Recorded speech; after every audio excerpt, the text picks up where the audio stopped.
The report says that Mr. Hollonbeck reportedly pulled the Uber driver out of his car and told him to get on the ground.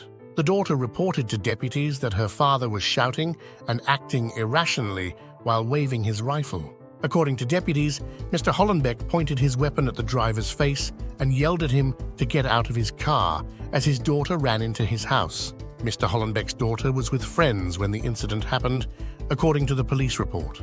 The friends saw what happened and told the authorities what they saw. Mr. Hollonbeck allegedly demanded the driver's license and took photos of it before allowing him to leave the home.